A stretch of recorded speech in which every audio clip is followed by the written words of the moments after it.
நீங்கள் தவறவிட்ட எபிசோடுகளை இப்பொழுதே காணுங்கள் உங்கள் Tandivan.com மற்றும் Tandivan யூடியூப் சேனலில்.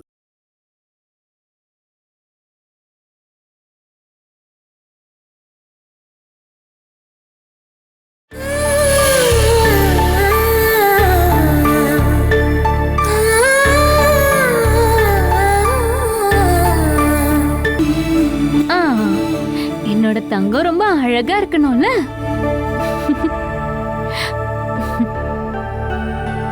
என்னடா தங்கம் அப்படி பாக்குறீங்க?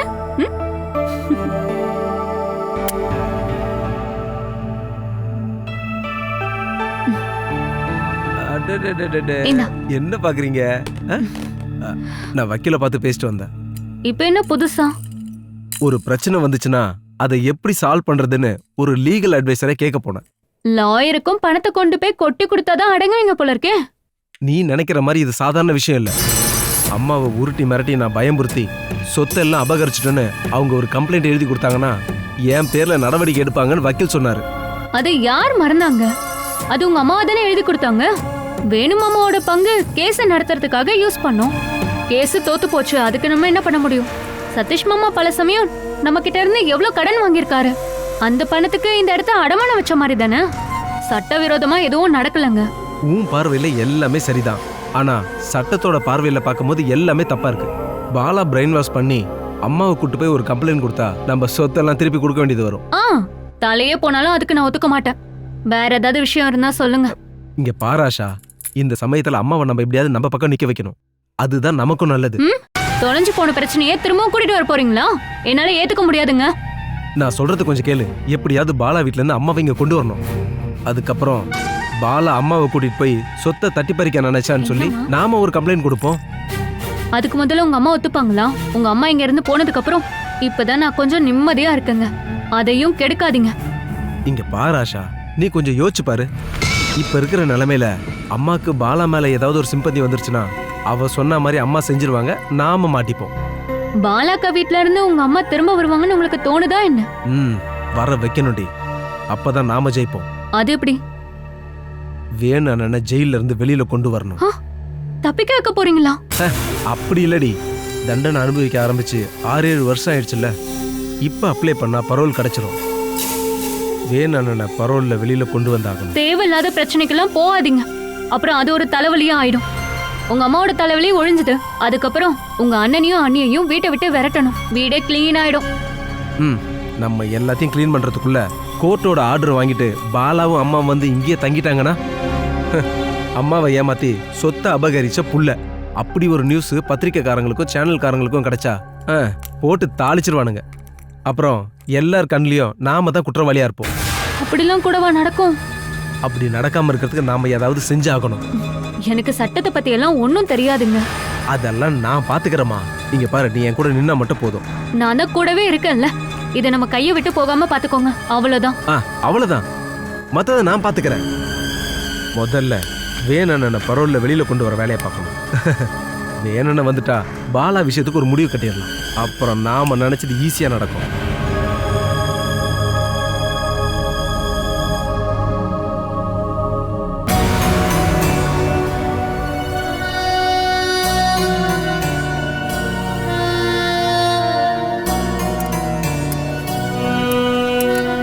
என்னங்க அத்தை, கஞ்சி சாப்பிடுங்க. கொஞ்சம் சூடா சாப்பிடுங்க. நான் இன்னும் கொஞ்ச நேரம் படுத்துக்கிறேம்மா. கஞ்சி குடிச்சிட்டு படுத்துக்கோங்க.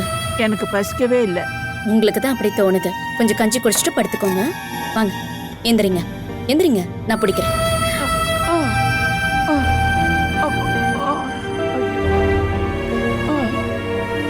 நான் ஊட்டி விடுறேன், சாப்பிடுங்க.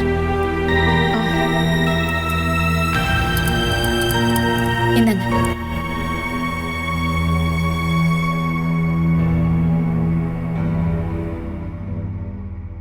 சாப்பிடுங்க அத்தை. என் கையால வாங்கி சாப்பிடுறது அவமானமா தோணுதா என்ன? இது உங்களுடைய ஏழாமையெல்லாம் நினைக்காதீங்க. உங்களுக்கு ஒரு பொண்ணு இருக்கானோ, அவ வீட்ல கொஞ்ச நாளைக்கு விருந்துக்கு வந்திருக்கீங்கன்னு நினைச்சுக்கோங்க.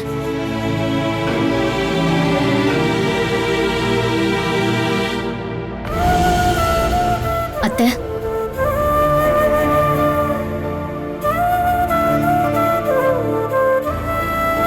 நீ என் வீட்டுக்கு வீட்டுக்கு வந்த நாள்ல இருந்து திரும்ப வெளியே போன வரைக்குமான சம்பவம் எல்லாத்தையும் நினைச்சு பார்த்தேன். இப்போ அதை பத்தியெல்லாம் எதுக்கு யோசிக்கிறீங்க அத்தை? கெட்ட விஷயம் எல்லாத்தையும் நீங்க மறந்துடுங்க. இந்தாங்க சாப்பிடுங்க. சாப்பிடுங்க அத்தை.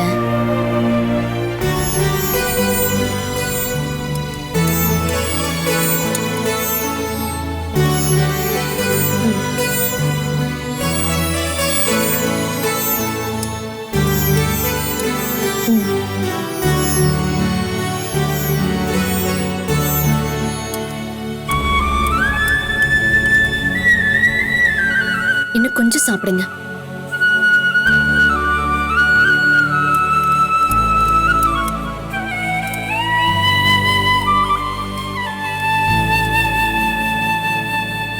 போதும்மா.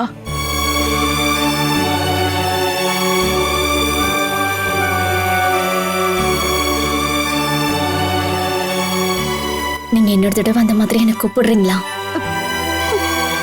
எனக்கு அது கேட்கும் போது சந்தோஷமா இருக்கு.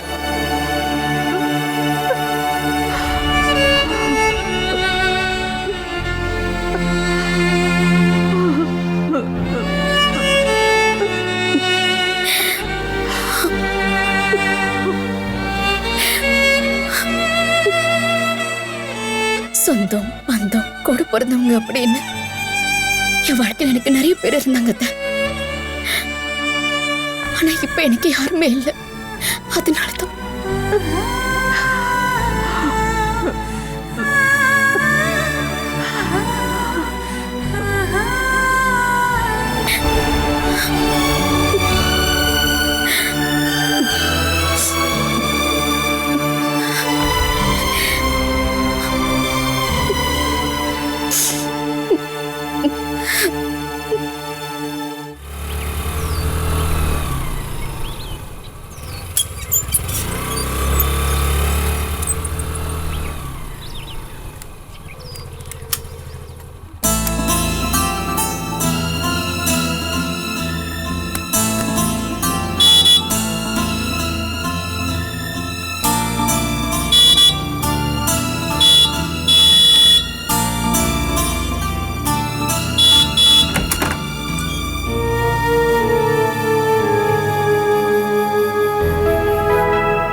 நீதான் வந்திருப்பேன்னு எனக்கு அப்பவே தோணுச்சு. வேற யாரு இவ்ளோ தைரியமா இந்த வீட்டுக்கு வருவாங்க? நான் அத்தைக்கு கஞ்சி கொடுத்துக்கிட்டு இருந்தேன். கீரியும் பாம்பும் போல இருந்தவங்க தானே இந்த மாமியாரும் மருமகளும். மனுஷனுக்கும் மிருகத்துக்கும் வித்தியாசம் இருக்குல்ல. மனசு எப்ப வேணாலும் மாறலாம். நல்லா பேசுறீங்க. என்ன அங்கேயே நின்னுட்ட? உள்ள வா. அவங்களுக்கு சாப்பாடு கொடுத்து முடிச்சிட்டீங்களா இல்ல இப்பதான் ஆரம்பிச்சீங்களா? முதல் ரவுண்ட் முடிஞ்சிருச்சு. நான் உங்க கூட ஒரு 10 நிமிஷம் பேசணும். ஒரு முக்கியமான விஷயத்தை பத்தி சொல்லணும். என்ன விஷயம்? என் ஃபியூச்சர் சம்பந்தப்பட்டு நான் ஒரு முடிவெடுத்திருக்கேன். அத நீங்க சரியா தப்பான்னு சொல்லணும். அது சரின்னு தோணுச்சுன்னா பாக்கி விஷயத்துல எல்லாம் நீங்க தான் எனக்கு ஹெல்ப் பண்ணணும். அப்படி கேரண்டியாலாம் சொல்ல முடியாது. முதல்ல விஷயம் என்னன்னு சொல்லு, அப்புறம் பார்க்கலாம். நல்ல குடும்பத்துல பிறந்த குவாலிஃபைடான ஒரு பையன் இருக்கான். ஃபினான்ஷியல் பிரச்சனையால அந்த ஆள் ஒரு சின்ன வேலை செஞ்சு வாழ்ந்துட்டு இருக்காரு. அப்படி ஒரு ஆளை நான் என்னோட லைஃப் பார்ட்னர் ஆக்கிக்கிட்டா எப்படி இருக்கும்? நல்லதா இருக்கும். உனக்கு உடனே வேலை கிடைச்சிரும் இல்ல? அப்ப அவருடைய செலவுக்கு சேர்த்து நீ பணத்தை கொடுத்துரு. பொண்டாட்டி செலவுல வாழ்ந்துட்டு இருக்கிற புருஷனுங்க சொல் பேச்சு கேட்டு நடப்பானுங்க. அக்கா, நான் சீரியஸா பேசுறேன். நானும் சீரியஸா தாண்டி சொன்னேன். நீ இப்ப சுத்தி வளைச்சு பேசின அந்த ஆளு யாருன்னு நான் சொல்லட்டுமா? சிவாவை பத்தி தானே பேசுன? சரிதானே? காலம் எவ்வளவுதான் முன்னேறினாலும் காதல் மட்டும் பழைய ஸ்டைலா தான் இருக்கு. ஐயோ அக்கா, இது காதல்லாம் கிடையாது. எனக்கு சிவபிரசாத பிடிச்சிருக்கு. ஆனா அவருக்கு என்ன பிடிச்சிருக்கான்னு தெரியல. அது சரி. நான் என்ன நினைச்சேன்னா, நீங்க 2 பேரும் சேர்ந்து பிளான் பண்ணிட்டு ஓகே பண்ணி வச்சுட்டு ஒரு ஃபார்மாலிட்டிக்காக தான் நீ என்கிட்ட கேக்குறியோன்னு நான் நினைச்சுக்கிட்டு இருக்கேன். எங்க வீட்டுக்கு நிறைய கல்யாண புரோக்கர் வராங்க. மிஞ்சி போனா 1 மாசம். அதுக்குள்ள ஏதாவது ஒரு பையனுக்கு நான் ஓகே சொல்ற நிலைமை வந்துரும். ஆனா சிவபிரசாத தாண்டி என் மனசார என்னால யாரையுமே யோசிக்க முடியல. உங்களுக்குள்ள எத்தனை வயசு டிஃபரன்ஸ் இருக்கு? வயசு வித்தியாசம் பார்த்து கல்யாணம் பண்றதுல ஒரு ட்ரெடிஷனல் ஏற்பாடு. மன பொருத்தம் தானே ரொம்ப முக்கியம். எனக்கு பிடிச்ச மாதிரியே சிவபிரசாத்க்கு என்ன பிடிச்சிருக்கான்னு தெரியணும்ல. அதுக்கு தான் உங்களோட ஹெல்ப்பை கேக்குறேன்க்கா. அத நீயே நேரடியா கேட்க வேண்டியதானே? அப்படிதானே இந்த காலத்து பசங்க பண்றாங்க. நாங்க இப்ப நல்ல ஃப்ரெண்ட்ஸா இருக்கோம். ஒருவேளை நான் நேர்ல போய் சொல்லி என்ன ஒரு சகோதரி மாதிரி பார்த்தேன்னு சொல்லிட்டாருன்னா, ஐயோ அப்புறம் எல்லாம் நாசமா போயிடும். அத அவாய்ட் பண்ணதா. அக்கா நீங்க அப்படியே நைஸா போட்டு வாங்குங்க. இங்க பாரு சிவபிரசாத், உனக்கு ஒரு கல்யாணம் பண்ணணும்ல, அந்த சித்தாரா உனக்கு பெர்ஃபெக்ட் மேட்சா இருப்பான்னு சொல்லுங்க.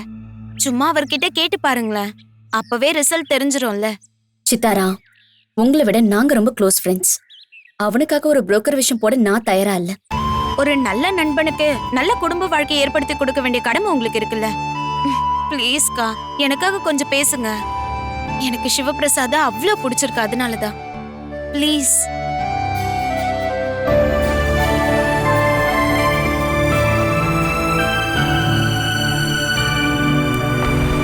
நாம 2 பேரும் ஃப்ரெண்ட்ஸ் ஆனது நல்லதா போச்சு. அந்த பக்கமும் இல்லாம இந்த பக்கமும் இல்லாம பாலா அலைஞ்சு திரியணும். அதுதான் என்னோட ஆசை. என்னால அவகிட்ட இப்ப நேரடியா மோத முடியாது. அப்படி நான் விசாரிக்கிறப்பதான் உங்களை பத்தி தெரிஞ்சது. உங்களுக்கும் பாலாவை பிடிக்காதுன்னு தெரியும். எனக்கு அவளை எப்படியாவது இந்த வீட்ல இருந்து வெளியே அனுப்பணும். வீட்டோட அக்ரிமெண்ட் இருக்கா? இந்த வருஷம் தான் ரினியூ பண்ணேன். அதான் இப்ப பிரச்சனை ஆயிடுச்சு. இனி டிசம்பர் அக்ரிமெண்ட் முடிஞ்சாதான் வீட்டை அவ வெக்கேட் பண்ணுவா. 6-7 வருஷம் தங்கின வீட்ல இருந்து நான் வெக்கேட் பண்ண மாட்டேன்னு அவ கேஸ் ஏதாவது போட்டுட்டான்னா அப்புறம் என் கதை முடிஞ்சிடும். எப்படியோ அக்ரிமெண்ட் முடியும் போது காலி பண்ணி தானே ஆகணும். அப்படி அவசியம் இல்லை. என் பொண்டாட்டி பேர்ல இந்த வீட்டை தவிர இன்னொரு வீடு இருக்கிறது பிரச்சனை தான். கோர்ட்ல ஒரு இன்ஜெக்ஷன் ஆர்டர் வாங்கிட்டா எத்தனை நாளைக்கு இருக்கணுமோ அவ்வளவு நாள் பாலா அங்கேயே தங்குறதுக்கு வாய்ப்பு இருக்கு. இனி அடியாட்களை கூட்டு வந்து வெக்கேட் பண்ண வைக்கலான்னு சொன்னா அவளை பயமுறுத்துறதா சொல்லி அவ ஒரு கம்ப்ளைண்ட் கொடுத்துட்டானா அப்புறம் நான் உள்ள போயிடுவேன். அந்த சிவபிரசாத் தன் டீமோட பவர்ல தான் அவ அந்த வீட்டுல தங்கி இருக்கா. பாலாவை துரத்தி விடுறதை தவிர அந்த சிவபிரசாத்துக்கும் நல்ல ஒரு பதிலடி கொடுக்கணும். 2 பேருக்கும் ஒன்னா சேர்ந்து ஒரு பிளான் பண்ணணும். இந்த ஊர்ல அவ வாழ முடியாத சூழ்நிலையை உருவாக்கணும். அதுக்கு என்ன செய்யணும்னு நீ பிளான் பண்ணிக்க. அதுக்காக எவ்வளவு பணம் செலவாகுதோ அதை நான் தரேன். அது மட்டும் பத்தாது. பாலா வீட்டுக்கு யார் யார் வராங்க, எந்தெந்த நேரத்துல வராங்கன்றத, அவங்க எவ்வளவு நேரம் அங்க தங்குறாங்கன்றதும், ராத்திரி நேரத்துல யார் யார் வந்து போறாங்கன்றத கவனிக்கிறதுக்கு ஆள் வேணும். நானும் டைம் கிடைக்கும் போது அப்பப்ப அங்க கவனிக்கிறேன். அந்த டீட்டெயில்ஸ் அப்பப்ப எனக்கு சொல்லுங்க. அதை சொல்றதுக்கான ஆளெல்லாம் நான் ஏற்பாடு பண்றேன். அப்படின்னா பாலா வீட்டுல சீக்கிரமா ஒரு பாம் வெடிக்கும். அதை நான் பாத்துக்கிறேன்.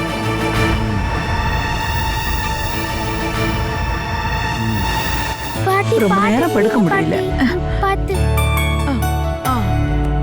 அம்மா.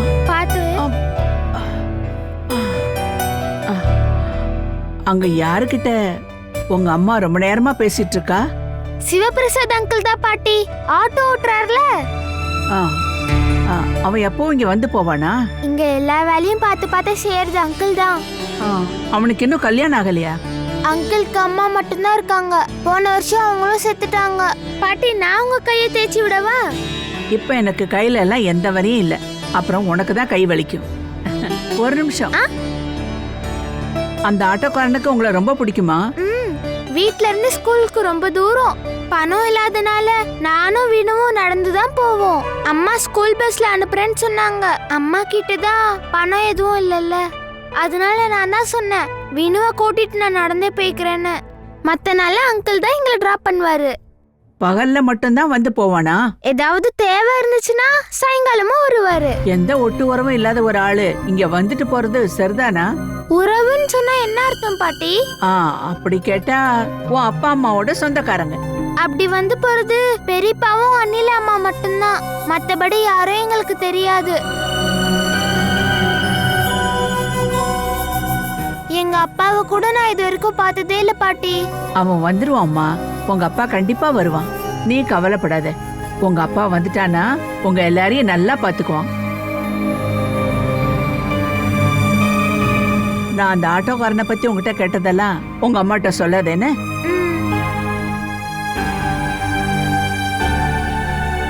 ஒரு ஃப்ரெண்டுங்கிற முறையில அந்த ப்ரப்போசல சொன்ன அவ்வளவுதான்.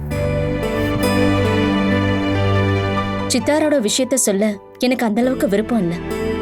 ஆனா நான் அதை அவாய்ட் பண்ணனா அந்த பொண்ணுக்கு நம்ம விஷயத்துல சந்தேகம் வந்துடும். சிவா, நீ பதில் என்கிட்ட சொல்ல வேண்டிய அவசியம் இல்லை. சித்தாரா கிட்டே நீ நேரடியா சொல்லிடு. நான் உங்களை விரும்பாம இருக்க எந்த காரணமும் இல்லை. ஆனா அந்த விருப்பம் மேரேஜ்ல போய் முடியறதுக்கு ஏகப்பட்ட தடங்கள் இருக்கு. அது எனக்கும் தெரியும். எல்லாத்தையும் நல்லா யோசிச்சு நீ முடிவு சொன்னா போதும். மத்தபடி நான் உன்னை கம்பல் பண்ணலாம் சொல்லிடாத.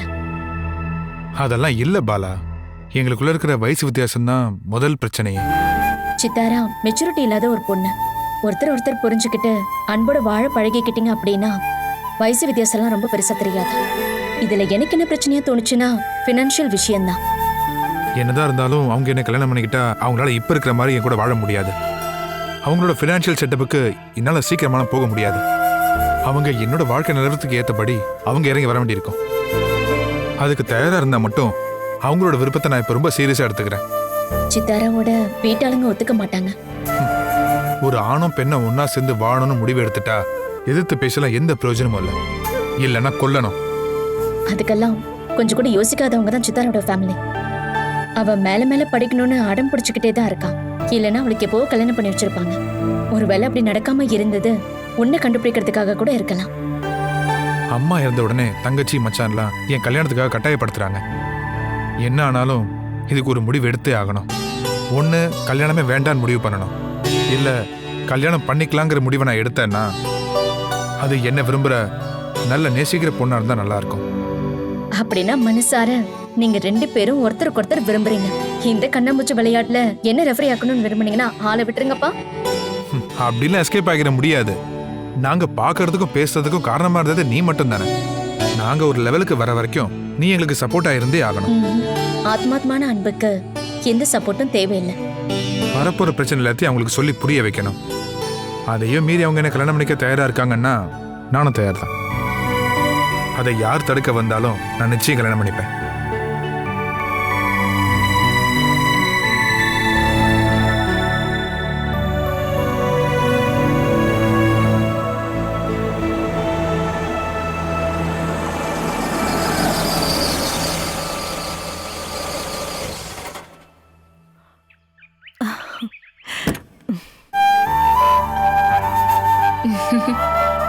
பாட்டி பாட்டி கல்லு ரெடி ஆயிட்டாலாமா? நான் உடனே வந்துருவேன்னு அவளை ரெடியா இருக்க சொன்னனே. அவளும் ரெடியா தான் இருக்கா. அங்க போற இடத்துல எப்படி அவ நடந்துக்கணும்னு சூரஜ் அட்வைஸ் பண்ணிட்டு இருக்கா. அவரு என்கிட்ட வேலைக்கு போறத தானே சொன்னாரு. அதெல்லாம் எனக்கு தெரியாது. வாட்டர் பாட்டிலா? அங்க போனா உனக்கு தண்ணி கிடைக்காதா என்ன? எதுக்கு இப்ப இதெல்லாம்? கார்ல தானே போறா. சரி வா. என்ன அப்பா கூட்டிட்டு போய் விடுறாரா? எங்க? டியூஷன் டீச்சர் வீட்டுக்கு தான்.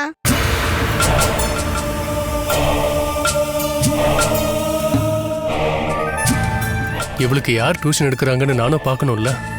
இப்ப நீ அங்க போய் அவங்கள பார்த்து என்ன நடக்க போகுது? ஏற்கனவே 2 குழந்தைங்களை வச்சுட்டு தனியா கஷ்டப்படுறாங்க. நீ நேரா போனாலும் அவங்க பேசுறது கஷ்டம் தானே. என் பொண்ணுக்கு யார் டியூஷன் எடுக்கிறாங்கன்னு தெரிஞ்சுக்கணும்ல. தெரியாதவங்க கிட்ட எப்படி நம்ம பொண்ணு அனுப்புறது? இவனும் அங்கதான் படிக்கிறான். அது மட்டும் கிடையாது, பெரிய கிளாஸ் பசங்க சின்ன கிளாஸ் பசங்கன்னு எல்லாருக்குமே டியூஷன் எடுக்கிறாங்க. உனக்கு அந்த அளவுக்கு நம்பிக்கை இல்லைன்னா இவ்வளவு அனுப்பாத. டியூஷன் விடுற வரைக்கும் நான் அவனை அங்க நிக்க போறது இல்லையே. அப்பா என் கூட வரட்டும் ஆண்டி. நீங்க வாங்கப்பா. நீ ரொம்ப பிஸியா இருக்கல, இப்ப எதுக்கு வரணும்? இன்னைக்கு வந்தனா அப்புறம் டெய்லி வர வேண்டியிருக்கும். அது ரொம்ப கஷ்டமாயிடும்ல. இவளுக்காக தானே, எனக்கு பிரச்சனை இல்லை. நீங்க வாங்கப்பா வாங்க.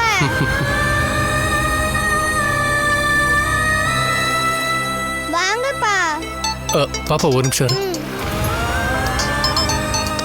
ஹலோ, நான் ஒரு 1/2 மணி நேரம் கழிச்சு வந்தா போதுமா?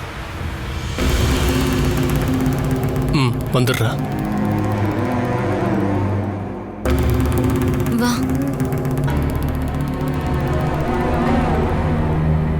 அப்பா தான் சூப்பர் மார்க்கெட்டை பத்தி பேச மதுரையில இருந்து யாரோ வந்திருக்காங்களா? நீங்க அத்தை கூட போமா?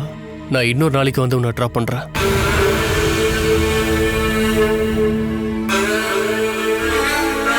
இன்னைக்கு போயிட்டு வா. முடியாது, நீங்க வந்தாகணும். அவங்க எனக்காக வெயிட் பண்றாங்கம்மா. நீ வா கல்லு, வண்டியில ஏறு.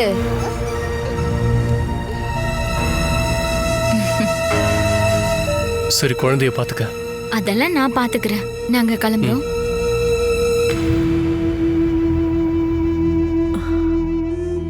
அம்மா போயிட்டு வரோம்.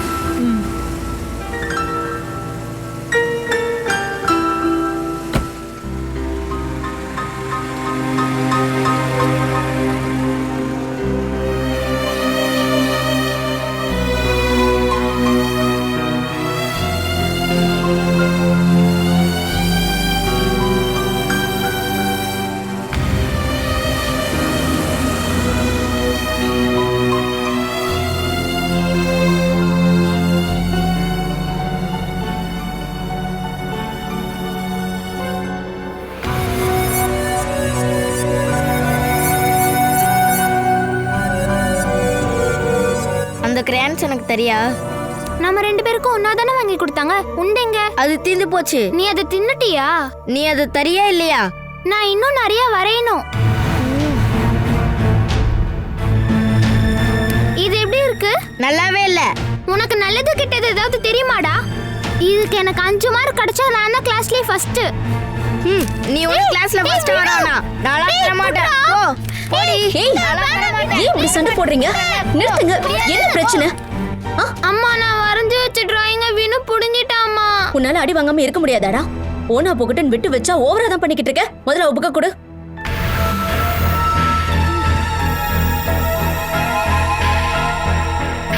இன்னைக்கு என்கிட்ட அடி வாங்காம நீ இருக்க மாட்டேன்னு நினைக்கிறேன். சொன்ன வச்சு கேட்க மாட்டேங்க. வினு அம்மா வேணாம்மா. இந்த காரணத்துக்காக அடிச்சீங்கன்னா அவன் டிராயிங் புக்கையே கிழிச்சிருவாமா. போகட்டும்மா. இந்த ஒரு தடவை மனசு விட்டுருமா. நீ தாண்டி அவனுக்கு சப்போர்ட் பண்ற. மறுபடியும் அவன் உன்கிட்ட சண்டைக்கு தான் வருவான். இப்ப பார்த்தாலும் அவன் என்ன காரியம் பண்ணானு இவனெல்லாம் 4 சாத்து சாத்தணும்.